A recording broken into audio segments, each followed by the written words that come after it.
Minisita w'ebyamagara Dr. Chris Baryomunsi okurambura emirimo ah'irwariro rya Mbarara yahikaho shaha 5 z'ekiro kandi yatandikira omu wodi y'abarwaire abarikuba barikubi munonga jet emergency ngwaho obonera omukama niho murameza abarwaire n'abajanjabe bakoriisa omugisha ogwo kwegambirira minisita ebi barikurabamu wajya kujine bagira wajya kujine sede wa ino mubazi gono kubagaruka kumpereza hari kuna ifamu yana marubire kulinga kandi mubire wanje ari kubi ahisa kubi kandi baramana ngo mazima ari kubi ukana tibandira kukirango kuno genda ki ndakiteka teka kandi kubayika kumuna kana kuti bamuga okujuma we mubazi yone leta bahandika kuna jibura nabwo kibakimira mubwire nagumana yo naje shayizi cyane na urugamba rw'urukurira rwa government kujya kuno karfaru ukafuna yo byanjye ngo tukikaye akabaza kubaza ko rwaza kutunga umaza waza kugura kandi mutagukuru tine kasente ushuzirwe uri kuromba ndubuyambi mu government ukoze ko mubazi ko abana ko kugura n'isente cyo butazine ngo hati twebuza government kandi hati yanditaho abahona bamworeke bahandiko nko kuba rukubihaho sente ngo babone kubasyaho buhereza bitu nabwo batari kubutungo mbwire no barabe no bashashura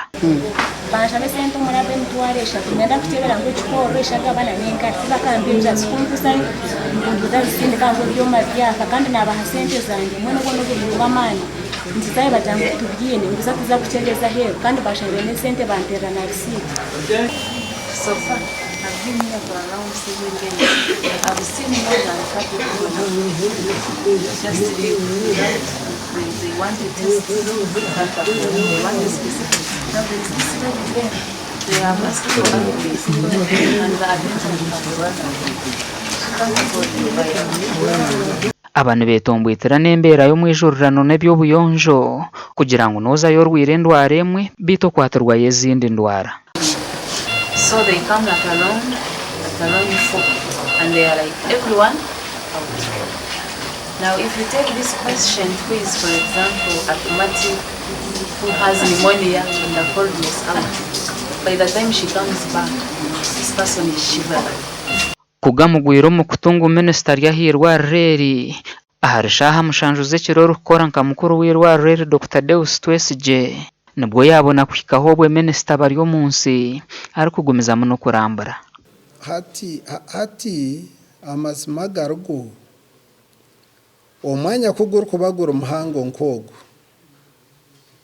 abantu bejana barondo bujanjabi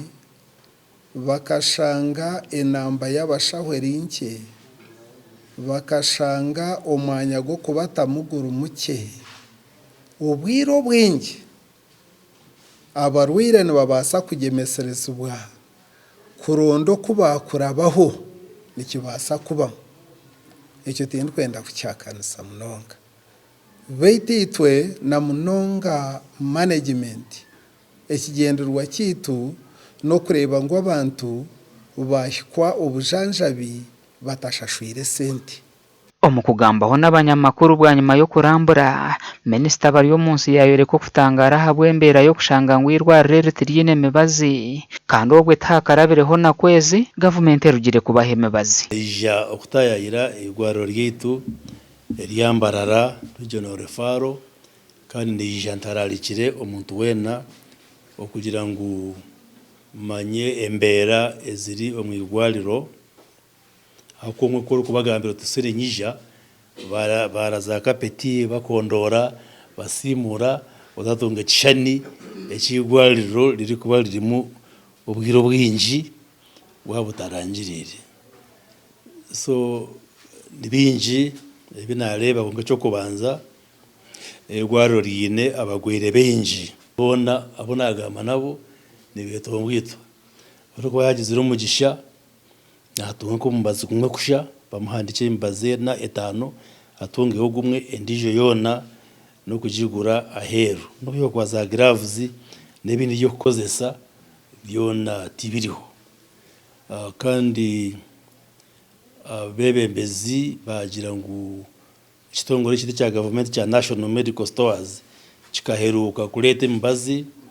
25 okwa mukaga mwe takawire okwezi kuko embazi yona yahwire so ndija kuchondoza kumanya ekizibu kiri nkahe aha mibazi aho kwastwire ntongera budget sente z'emibazi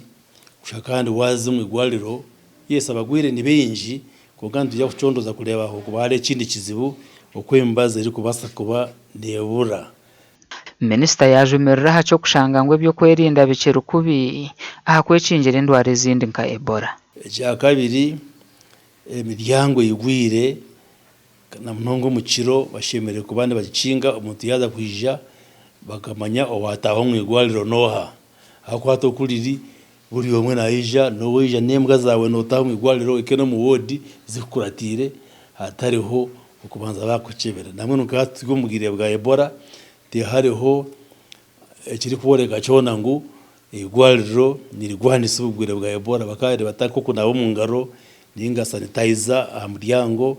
ninga bwa temperature ukupima temperature. Dr. Deus Twesigye orukora nka mukuru w'irwariro rero mu kugarukamu yikereze biri kugambwa hirwariro rero konke kizibu yacegekera ubwinji bw'abarwire wageranisa n'ebikwato bibaru kutunga. Report says on us tungire nyuwenkanye report says ziziro management kandi zizire mu zona tugerezeho twa rondabo abarukwatwaho abutirirwe tukamanya ngo namazima bakirimu batungire okufubirwa. Gashakwa na Good Fatima.